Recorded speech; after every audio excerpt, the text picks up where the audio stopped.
آج آپ سے تین بیماریوں کا ایک علاج اور ایک ہی وظیفہ اور مسنون وظیفہ سنن نبی داؤد شریف میں اور سنن ابن ماجہ شریف میں یہ حدیث پاک موجود ہے۔ سرکار دو عالم صلی اللہ علیہ وسلم نے اپنے ایک صحابی کو یہ وظیفہ ارشاد فرمایا، اور وہ تین بیماریاں کون سی ہیں؟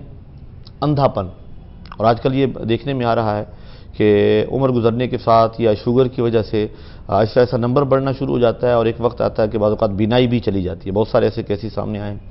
تو بینائی چلے جانا، اندھے پن، کوڑھ کا جو ہے نا وہ علاج، اور تیسری چیز فالج ہے۔ تین بیماریاں ہیں، وظیفہ ایک ہے، روزانہ کرنا ہے۔ جو شخص نماز فجر کے بعد 3 مرتبہ یہ وظیفہ پڑھ لے گا، اسے ان 3 بیماریوں سے اللہ تعالیٰ محفوظ رکھے گا۔ اور وہ 3 بیماریاں کون سی ہیں وہ میں نے آپ کو بھی عرض کی ہے، ایک اندھا پن، اور دوسرا کوڑھ، نمبر 3 فالج، ان سے محفوظ رہے گا۔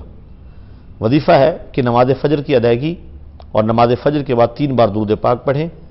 3 بار یہ پڑھنا ہے، سبحان اللہ و بحمدہ، سبحان اللہ العظیم، یہ 3 مرتبہ پڑھیں۔ پھر 3 بار درود پاک پڑھیں، اور اپنے ہاتھوں پر پھونک مار کے پورے جسم پہ اسے پھیر لیں۔ انشاءاللہ العزیز زندگی بھر ان 3 بیماریوں سے آپ محفوظ رہیں گے۔ اللہ تعالیٰ آپ کو محفوظ رکھے گا۔ مختصر وظیفہ ہے، لیکن اس وظیفے میں فائدہ بہت زیادہ ہے۔ یہ تینوں تکلیفیں ایسی ہیں کہ جب ایک بار ہو جائیں تو پھر ان کا علاج بعض اوقات ممکن نہیں رہتا۔ کوڑھ کا مرض بھی ایسا مرض ہے، اندھے پن کا بھی علاج اس انداز میں نہیں ہوتا۔ ایک بار جب ہو گیا مسئلہ تو پھر انسان آنکھوں سے محروم ہو جاتا ہے، اور پھر بینائی اللہ تعالیٰ کی کتنی بڑی نعمت ہے اس وقت اندازہ ہوتا ہے۔ اور تیسری چیز فالج ہے کہ انسان معذور ہو کر بیٹھ جاتا ہے۔